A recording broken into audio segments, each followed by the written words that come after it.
Well, hello everyone. Welcome to another live stream on the History Valley podcast. And today I'm joined by Professor Stephen Carlson. And today's discussion is based on his book titled The Text of Galatians and Its History. The link to purchase the book will be in the description below in the pinned comment. That being said, thank you for joining me today, Stephen. Oh, thank you. So to get started, my first question is, what do the earliest witnesses to Galatians say about it? And I asked this question in two parts. I mean, like the earliest manuscripts of Galatians that we have, and what others say about Galatians and from the earliest extra biblical references to it that we have. Okay. Well, the earliest manuscript of Galatians, and it's mostly complete, is a papyrus that goes by the name of P46. It's kind of dated around 200 AD, maybe a little later. And when I say mostly complete, it's that the problem with this papyrus is that the bottom edge frayed off. And so every page we lose like the bottom 2 or 3 lines of every page. And so there's some reconstruction we could do, but for the most part, that is substantially complete. We have its closest relative is actually Codex Vaticanus, written in the early first quarter of the 4th century, maybe like 325. It has been traditionally called an Alexandrian text type, although I don't think that the Alexandrian text type is a legitimate text type in Galatians. But that just means it's kind of an early text. And there's like a lot of commonalities. There's a bunch of scribal errors that unite these two manuscripts, mostly in omissions of small words. And so that indicates that their common ancestor, if you will, is probably maybe let's see if P46 is it's going to be before P46, and so we're it could take us to the end of the 2nd century or early 3rd century, and so there's that, and there's other witnesses too. There's Codex Sinaiticus, also allegedly Alexandrian, but these appear to have no real common errors below the archetype, and so I think they're kind of independent, and they go back to a common ancestor earlier than that. We could actually we have enough of Marcion's text of Galatians that we know through the people that tried, that confuted him, Tertullian and Epiphanius, and we could tell that we have enough of Marcion's text to know that it has a certain kind of flavor of the Galatian text, a later text, later than the archetype, which shows up in later kind of Western texts as well. Marcion would be a very early kind of precursor to it. So, and the earliest and the closest relatives to this Western text of Marcion and these later Greek Latin diglots, which are manuscripts in 2 languages, is P46 and Vaticanus, and so they have some errors that are later, and since Marcion's about 144, 150, that kind of makes their archetype earlier than that, and then when you get in the agreements of Codex Sinaiticus and the other ones, minuscule 33 is very good, 1739 is very good. That we're looking at an archetype maybe early in the 2nd century. Before that, we don't have any evidence for alternative strands of Galatians, but it looks like we have basically an early 2nd century text on the evidence that we have. I hope that helps. Yeah, I think it does. Just real quick, I did have somebody mention in the live chat earlier that your microphone audio is a little low, but another person says it's fine. So I could try turning it up a bit. yeah, if you can turn the gain up a little bit, yeah. Let's see. Is this better now, or is there? Yeah, I think that's a little better. All right, so for my next one, do the manuscripts of Galatians generally display the argument that Paul was having with Cephas in pretty much the same way, or are there some differences across the manuscript tradition that you see? Well, the main difference is the name of the person he's fighting. He's called Cephas or Cephas, depending on how you want to anglicize it. But in the Western manuscripts, he's called Peter, and then a couple places the language is a little more absolute. Where like Galatians 1:19, where instead of saying I didn't see anyone, he said I saw no one except James, and so it's pretty much the same basic conflict, except that in the Western texts, Cephas or Cephas is always referred to as Peter. I'd like to go back to what you were saying about Marcion's text of Galatians for a moment. Would you say that the evidence that shows that Marcion's text of Galatians resembles what later manuscript traditions of Galatians? Let me just rephrase that. So what you're saying is Marcion's version of Galatians is closer to what later manuscript variants of Galatians have. Would you say that would be a problem for any argument that some make that Marcion's Galatians is an earlier text? Well, in Marcion's text of Galatians, we have some major differences, like in chapter 4, involving the allegory of Abraham, Sarah, and Hagar. That's kind of like drastically cut down by Marcion. But if you look at the little words in the text, with the small variants that don't make much of a difference semantically or even theologically, where there's a lot of like Scrabble variants that kind of say similar things but in different words, we have enough of that to identify the text type as I argue of Marcion, and other scholars are that way with like Clairvaux. And that text site looks like an early form of what's known as a Western thing, which is kind of a very loose text. We don't know much about this Western text until we get into the 4th and 5th centuries with these big diglots. Codex Claromontanus goes by D. We also have F and G as well, Algiensis and Bonarianus. And those are much later. And so they appear to have picked up quite a few changes more than that. So basically, Marcion reflects a very kind of early form of this text.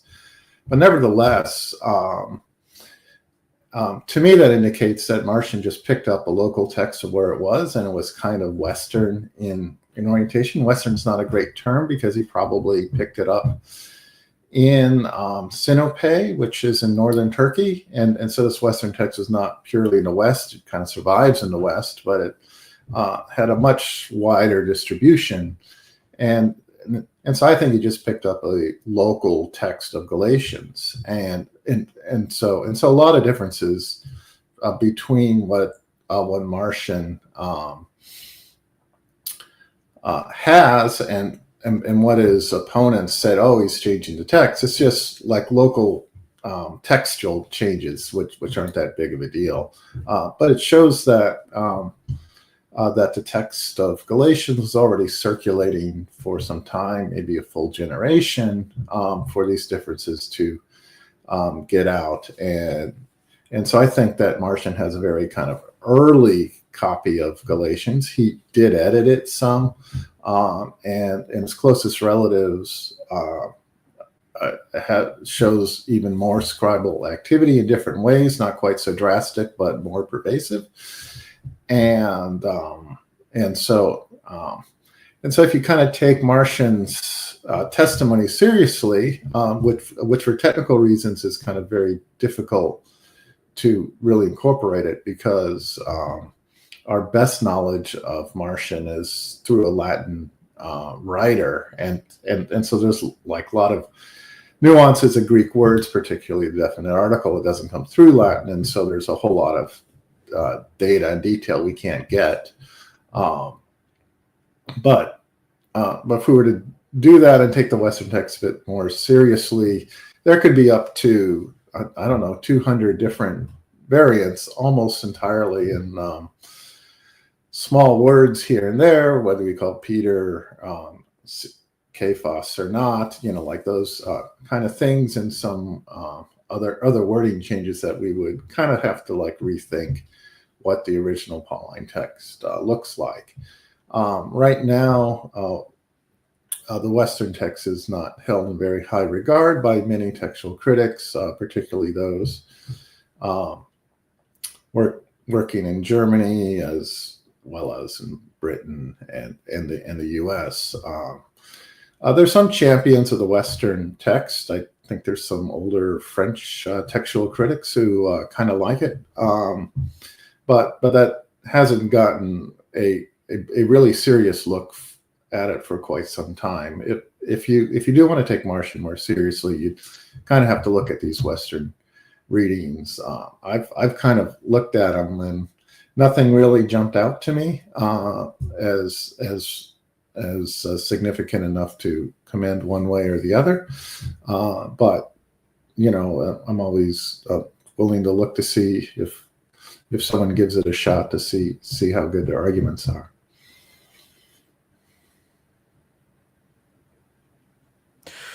What other major differences are there between Marcion's Galatians and canonical Galatians? Trying to remember, but I think Jerusalem is not quite so present in there. It's there's to the extent there's kind of theological issues, it kind of has to do with underscoring Paul's independence of the Jerusalem church quite a bit more. I don't have the details offhand, but it's kind of like along those lines. It is there are quite drastic changes in chapter 4, though, which has to do with this allegory thing, which kind of involves a lot of Old Testament exegesis.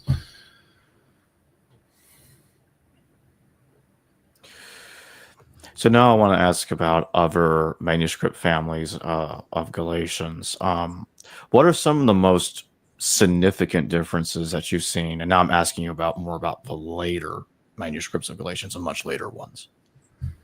So the biggest manuscript family we call the Byzantine. It is the dominant text throughout the Middle Ages, and I would say almost all manuscripts copied after 800 AD have this form of text. There's a few exceptions.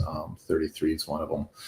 And so it is basically what happens is that the Arabs do a bunch of conquests, and so like Egypt is no longer quite so productive, and then the West goes Latin, and so like the core of Greek-speaking Christianity is in the Byzantine Empire near Constantinople, Asia Minor, Greece, that kind of area, and so that ends up being a predominant place for production of that. And there's about 100 differences between the Byzantine text and what most scholars consider the critical text. Um, differences aren't very large, but at the beginning of chapter 3, it appears to have, the Byzantine text interpolates 2 additional phrases or like sentences from other parts, kind of like copies them in from other parts like Galatians 5 and 6 into the beginning of chapter 3. And so the beginning of chapter 3 is a little fuller, and it picks up some phraseology that's later in the letter. That's kind of typical for the big changes in the Byzantine text, where it seems to duplicate a lot of verses and content found elsewhere. But for the majority part of this, the Byzantine text is very kind of smooth text. It tends to eliminate ambiguities. So text is not quite so ambiguous. It kind of resolves them.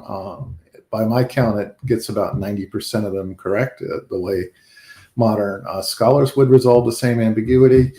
And so it's definitely a bit smoother, more kind of like useful text. By my analysis, and this agrees with the kind of the analysis of Byzantine text that's coming out of Germany with scholars like Klaus Wachtel, is that it is a development of the secondary Alexandrian, like the secondary stage of the Alexandrian text. So it is not a recension where someone edits the text trying to make it better or something like that. It's just the product of generations of scribal activity that kind of smooths it over. That's like one of the major texts in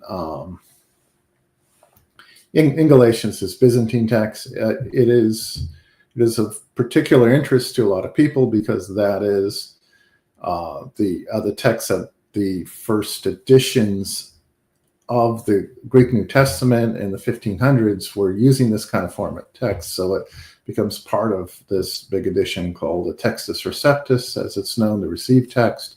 And that's the basis for the translation to the King James Version. And so most people familiar with the King James Version are going to be familiar with this Byzantine style of text. And then as the Textus Receptus was overthrown in the 1800s, the translations have moved towards an earlier, what they call Alexandrian, although I think it's not coherent enough to be a single text. And so that's what we have. So that's one big text, is the Byzantine. I mentioned the Western one. We see it about 3 major manuscripts, Greek ones. They're 4th, 5th, 6th century, around that. They're Greek Latin. We have a bunch of old Latin ones. The Vulgate, which was the predominant translation into Latin of Galatians, which ended up dominating throughout the second half of the Middle Ages. It kind of took a while. Vulgate's kind of like a mixture of the Western and this this what they call Alexandrian, just kind of an earlier text, and so that Western text has had an influence in the Vulgate thing. So if you're Catholic and you read the Douay Rheims, a translation based on the Vulgate, that's the kind of text you'll get there. It's a bit fuller, and then everything else is kind of lumped in as kind of like Alexandrian or earlier than that, but significant manuscripts there is Codex Vaticanus, Codex Sinaiticus. Those are both from the early 4th century. There are 2 minuscules, which are cursive manuscripts from about the 9th and 10th century, 33 and 1739. Those have a very early text. 1739's text looks like it's related to the text of Origen, the theologian in the mid 3rd century, around 250, and so those kind of go back, and the main difference is there in the Alexandrian. They're not. There's like all these little differences that are very kind of hard to translate. They kind of dealt with how smooth the text is. It's not. Whether you include an article before God or not, in English you don't, so you can't translate it. There are certain prepositions that seem to have the same sense. And so, did Jesus give himself for our sins or for our sins? The Greek is hooper versus peri, but it's got, but you just translate them both as for in English. So it's kind of really tough there. The Western text is a little bit more interesting. It appears, as I argue, that it has somewhat of an anti-Jewish bias or an anti-law tendency. And so it tends to make certain statements against Judaism or against the observance of the Torah a bit more forceful. And so you could kind of see it there. It's also of interest that the Martian is kind of in this incipient text type 2 as well. And I don't, it's, did he create it or was he affected by that is kind of interesting. But the text type that he exhibits kind of fits his theology a little more well. But outside the Western text types, I haven't really noticed major theological changes at all. It's mostly little changes in wording. Now, is there any evidence of changes in the text to fit a different denomination of Christianity, like anti-separationist ideas, for instance? You could kind of, Bart Ehrman's written an entire book about this called Orthodox Corruption of Scripture, and you could kind of find variants kind of here and there that if you interpret it in a certain way are not, looks like that they go against an Orthodox position, whether Jesus is fully God or fully human or things like that, and so it's not clear whether a lot of these changes appear to be one-offs, and so it's, it might give you an insight into kind of like a scribe here and there, but it doesn't appear to be, although they're like a lot of them, you could kind of argue they don't appear to be coordinated in a very significant way. It's just that every once in a while a scribe may say, I kind of copying the text may think that, I think it really does mean this, and the way they copy it, is it conscious or unconscious or whatever? It's, it has a function of confuting an Orthodox position, but it's not clear how intentional it was. A lot of these changes could kind of add up. Galatians isn't a big letter.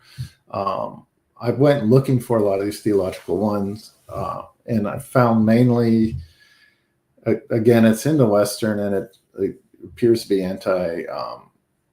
anti-Judaic, if you will, anti-Torah. There's kind of, it kind of fits with a similar anti-Judaic bias in the Western text of Acts, and so it all kind of like fits that. Maybe out in the West they already have a reputation for being somewhat free, scribally free, and so these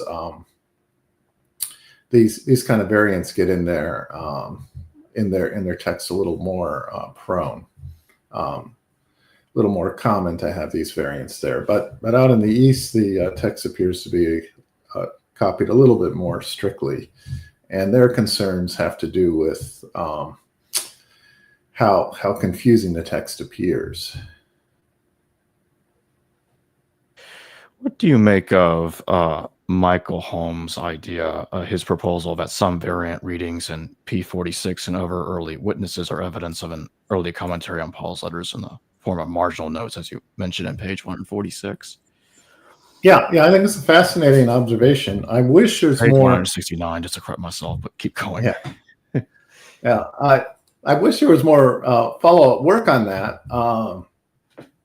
Maybe I'd have to get a grad student interested in that or something. But I think that perhaps at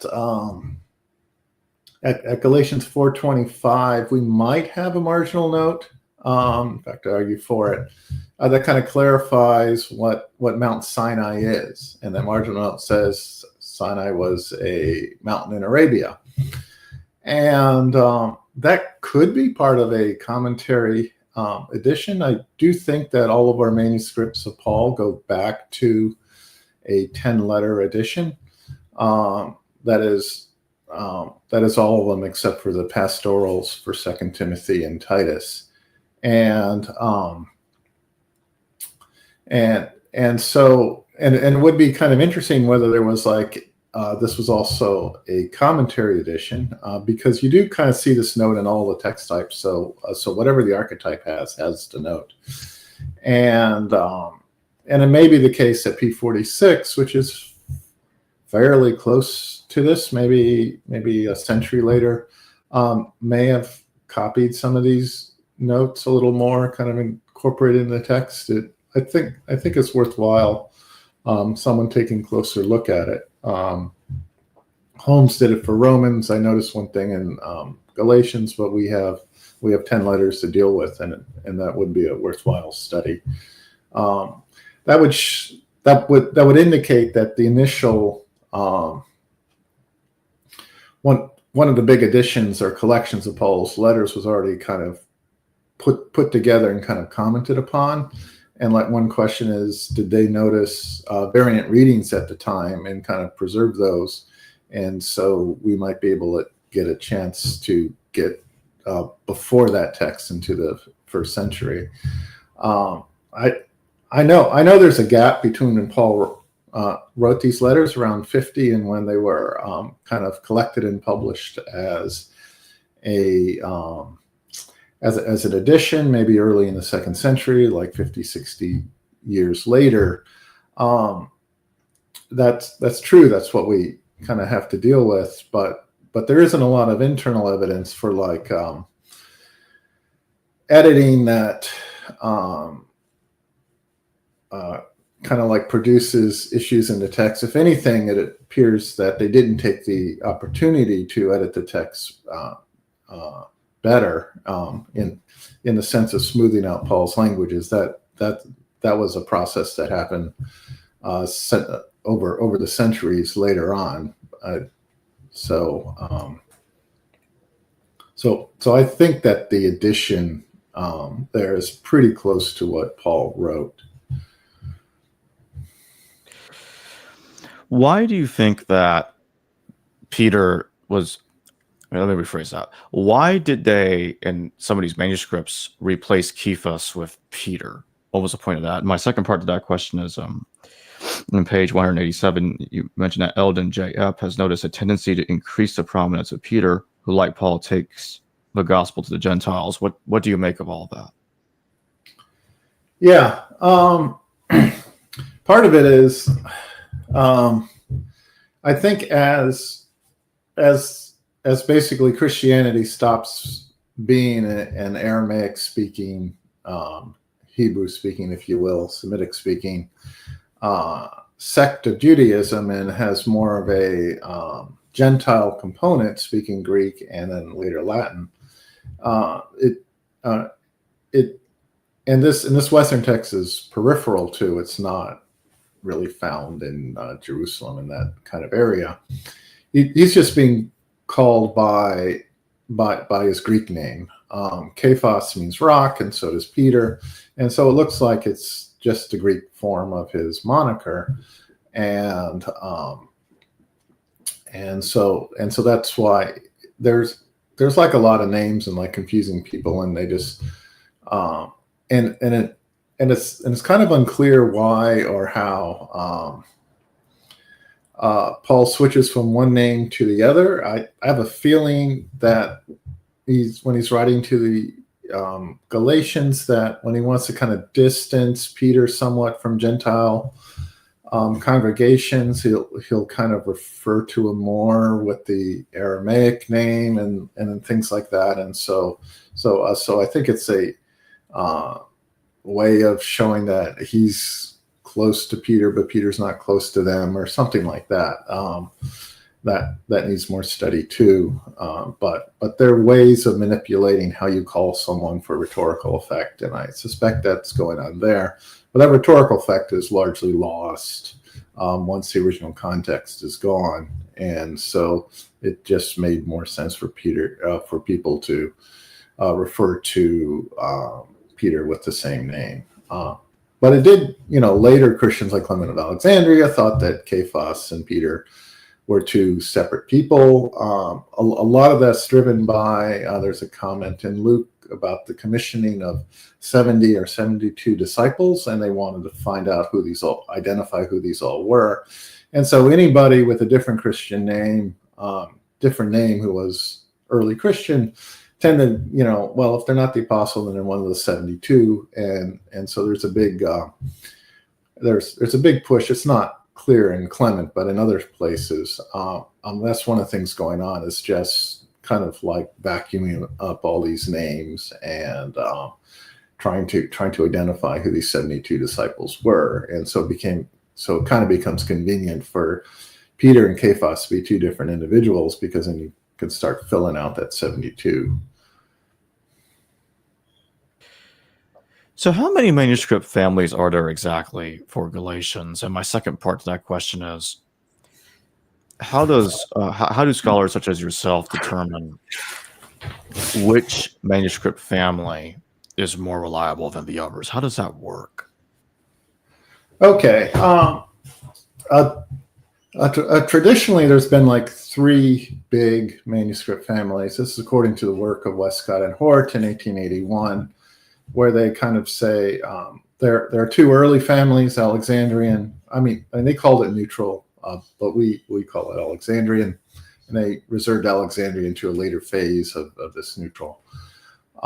Western, those are the two early ones, and then the later one is what they call the Syrian, which is what we call the Byzantine today, which appears, according to their analysis, some kind of mixture or conflation of the earlier two ones. So the Byzantine text doesn't generate a lot of new readings. It tends to pick readings that were earlier to it, but in a way that doesn't correspond to what they thought is the original.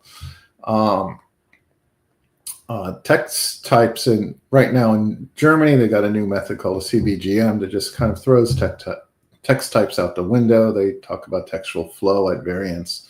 And so they're not quite so interested in these older categories. I've got a phylogenetic analysis of it, which groups manuscripts together based on common errors. You have to write a computer program to do it at the scale that it kind of works at. Anytime you get more than, say, 20 manuscripts, you can't do it by hand. And those kind of give you not quite so distinct text types, but textual branches that kind of nest within one another. And so that'll tell you that the Byzantine text is actually kind of nested within the Alexandrian, or a part of the Alexandrian text, whereas the Western text is its own branch, but its closest relatives are Vaticanus and P46. And so you could kind of get this tree that gives you relative relationships between that. But there's no kind of clear part where like one text begins and one ends. They're kind of like nested dolls, if you will, like one text type inside of another. How do you know which one's closer to the original? You have to rely on something called internal evidence, and that has external evidence could give you, which is like which manuscripts have. It can give you kind of a pattern of it. It could kind of give you a sense of which variants are kind of older. But if you have to pick between older variants, between the two oldest text types, which are kind of Alexandrian, if you will, and Western, you have to do it on internal evidence, which is pretty much balancing between what the author would have likely have written, and so those are intrinsic probabilities, and what the scribes are likely to have changed, which are called transcriptional probabilities. And we have a good sense of how scribes make changes, make the errors. Most are unintentional, and they kind of deal with things like they'll skip over words if the ending is similar. They'll unconsciously harmonize one word to another passage, and if they don't understand the text very well, they might kind of produce a smoother version of it. And those kind of transcriptional probabilities are fairly well known. And then there's intrinsic probabilities where it's kind of like you look at to see how well the variant fits the author's argument. And so the idea is that scribes best know the local context and not the global context. And so sometimes you might get a variant that looks kind of difficult, but if you look at the bigger picture and how it fits in with the argument of the letter, it's it's got to be that, not that. And but the scribes are just kind of worried about local coherence, and so that's like an appeal to the more difficult reading. Difficult reading doesn't mean like impossible or anything like that. It just means that a reading more difficult to the scribe that they might kind of trip over and kind of fix. And so by doing that, you just kind of go through each one and kind of pick them out. The method is eclectic. It's called eclecticism. You do one at a time. So it's not so much that one text type is always better than the other. It's that once you find the two oldest, if you will, you just kind of go through them and try to find which one's got the best internal evidence for it. And it generally is the non-Western, but not always.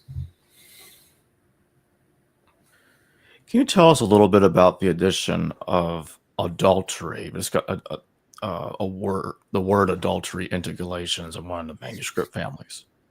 Yeah. So that's in later in Galatians, where Paul's listing the stuff that, not the fruit of the Spirit, but the stuff that comes out of the flesh, and so at some point, it looks like the original list didn't have adultery in it, and then later manuscripts would kind of add that back in. Well, not add that in, but kind of take it over from. Paul's got a number of vice lists throughout his corpus, and so those things kind of get in there, and it's they tend to expand so much. That's the kind of transcriptional argument that a scribe is more likely to add a sin or a vice to a vice list than it is to take it away, and so that's kind of fairly common thing. And so adding adultery to this list is kind of like par for the course of that. It doesn't mean that Paul's in favor of adultery or anything like that. There's other places in his corpus where he's clearly not. But it just means that when he wrote that part, he didn't have adultery on his mind. What is the largest textual stream of Galatians? In terms of number of manuscripts, it has to be the Byzantine, because nearly every single copy, aside from maybe like under a dozen, that was copied after 800 was of this type, and that's all. And and at least 90% of all manuscripts were copied after that. So almost all the Greek manuscripts we have are medieval manuscripts, and almost all of those medieval manuscripts are Byzantine, and so we could even get little tiny Byzantine subfamilies as well, but by the numbers, it is the Byzantine text. Can you tell us a little bit about in page 246, you mentioned that Zuntz also compared the 10th century minuscule 1739 with P46 and B. What is it that he noticed when he compared those different texts? Yeah, he looked at it in two. He didn't do a full survey of the Pauline corpus. He looked at it in 1 Corinthians and Hebrews, and 1739, as I mentioned a little bit earlier, is a 10th century minuscule. That's a curse of the later handwriting that became dominant after 800, and that appears to have been copied back from a much earlier text. It may even go back to the time of origin, around 250. And that has a very kind of early and kind of good text. Zunz compared it with P46 and Vaticanus, and he found a lot of commonalities. I did not find him in Galatians, and so the idea is that maybe it's not quite book by book, but it kind of not quite like for the entire corpus. Maybe it works differently in book by book. I have somebody studying the text of Ephesians, and it looks like 1739 is closer to Sinaiticus there. And so in Galatians, I find it to be a sister to Alexandrinus, which is one of the second level of the Alexandrian text. So Zunz thought that 1739, based on the samples he was looking at, were very good. I thought it was not quite so good, but it may vary between books, and so we need a lot more studies of this manuscript, a lot more phylogenetic studies of this text to see whether the text of the Pauline corpus is kind of uniform there, like maybe it's better in some places and worse than others. Is it kind of consistent or uniform there? Which would indicate that maybe in some places it was edited more towards a local text than it wasn't. Those would be the kind of questions that would have to be raised. But now we have some evidence in different parts of the Pauline corpus that's a bit inconsistent, and it would require further analysis to figure out how to resolve that. What are the differences between Zun and Hort's views on the text? Yeah, so Hort, of Westcott and Hort fame, he really likes Codex Vaticanus. He thinks it's a really good, it was one of the earliest manuscripts he had. He thought it had a great text. He even called the text neutral, which meant that it didn't belong to any text type as far as he was concerned. And so in general, if Codex Vaticanus agreed with anything, particularly Sinaiticus, it had the right text. It was very well copied. The one exception that he had is that he noticed in Paul that Vaticanus has some agreements with Claromontanus, which is a Western manuscript. And so he's got these Western readings, and Hort really doesn't like these Western readings. He finds them late and expansionistic, and kind of what scribes would do to a text if they weren't being very careful. And so he didn't like the fact that Codex Vaticanus had these agreements with Western stuff. And so he kind of postulated that in Paul, that Codex Vaticanus had like contamination, if you will, from a Western source. And so that's why anytime you saw B, which is Vaticanus, agree with a Western text, you should discount it as not independent evidence for the original reading, but kind of like evidence of contamination with a Western source. And so you would just kind of like toss Vaticanus out of the question and just kind of go at it between the Western and like Sinaiticus, another of his neutrals.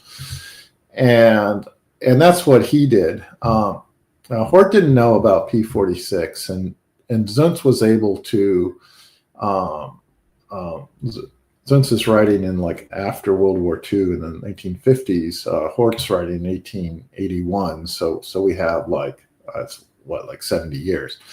And there were a lot of discoveries then. And so Zun is looking at one of these discoveries, P46.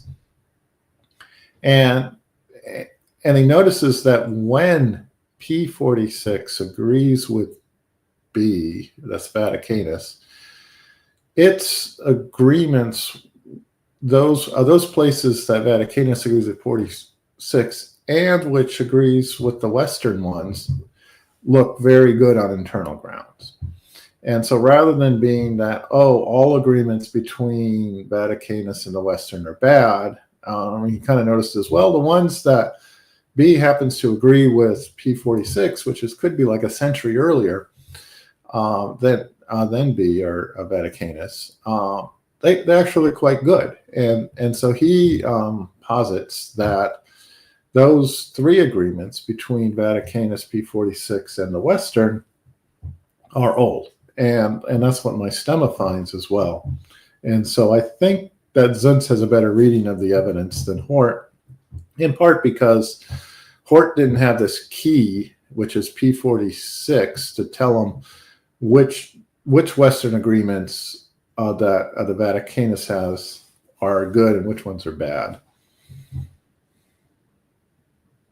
So now I'd like to ask you about what you mentioned in page 238 about the replacement of esteem with ischui in the previous stage, and harmonization in Galatians 5:6 with Engar Christou and stuff like that. Can you tell us a little bit about those harmonizations that are going on in these later manuscripts? Which page are you talking about? Page 238. Page 238. I got Galatians 5:1, 6:13.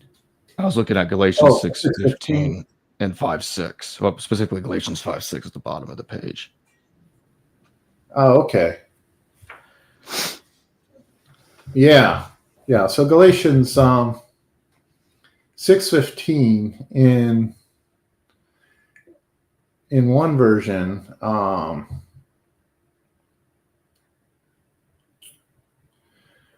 it says neither circumcision is matters much, nor uncircumcision, but a new creation.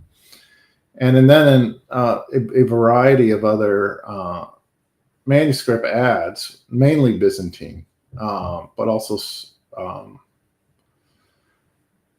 some early ones, says adds the phrase "for in Christ Jesus there is neither that." So it adds this little phrase "for in Christ Jesus," and that same phrase is already in Galatians 5:6, and that's kind of typical of what Byzantine manuscripts do, is kind of make different verses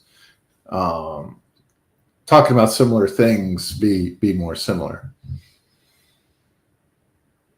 Is that because they were trying to, in their view, trying to make the text kind of a little repetitive, make it all consistent or more consistent from their perspective? Well, I think what happens is the text kind of becomes part of the liturgical tradition. They're recited by these scribes end up being mostly monks rather than like lay individuals, and they're used to kind of reciting the text, and they've memorized the text. But when you have two pieces of text that are very similar, your memory tends to trick you into thinking it's the same thing, and so they tend to mentally harmonize texts that are similar into one kind of thing, and that's kind of how they remember it. So I think it's a memory effect. And for my final question, and before I say it, just want to let everybody know that after I ask this final question, after it's answered, the show will be closing. So if anybody wants to ask questions or super chat questions, do so now. Anyway, so for my final question, what were the main conclusions that you came to? What are the main conclusions that you came to when you finished your analysis of these different manuscripts of Galatians? The main things, my main goal is to be able to produce a stem or family tree of the manuscripts of Galatians. I looked at 92 of them, and I was able to produce something that made a lot of sense given what we already knew, and gives us a little bit more detail about that. And it shows that the Byzantine text is a real text. It shows the Western text is real. It does not show that the Alexandrian text is can be distinguished from the archetype. In fact, one bit that was called Alexandrian, which P46 and Vaticanus, appears to be part of a more Western-oriented branch, and the others appear to be more Eastern. The the idea that the Byzantine text developed out of the Alexandrian. It appears to be confirmed. I also looked at which variants ought to be reconsidered for a critical edition of Galatians, and I argued for 12 of them.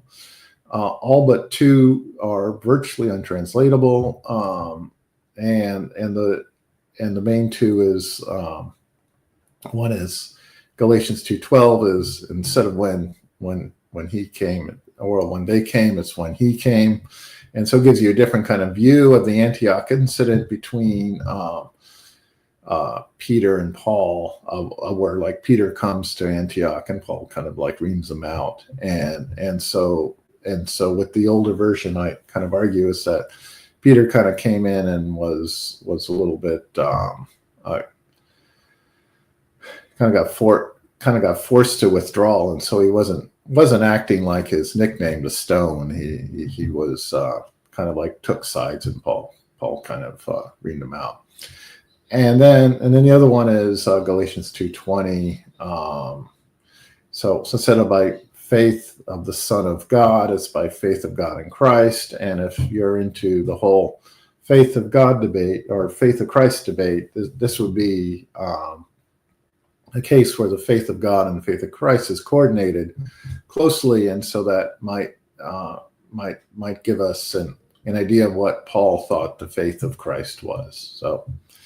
So in essence, there were like pretty much 2 variants that are of any importance there after all that work. And what can I say?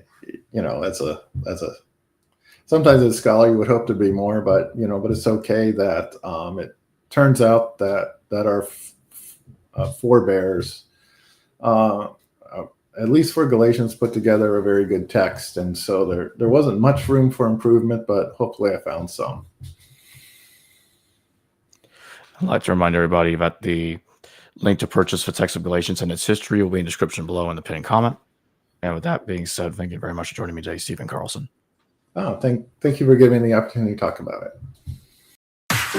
Hello viewers, thanks for watching this video from the History Valley YouTube channel. Please don't forget to subscribe and hit the notification bell. And if any of you wish to further support this channel, please consider checking out this channel's Patreon page and becoming a patron. And or donate through PayPal or through Super Chat during your live stream. Thank you.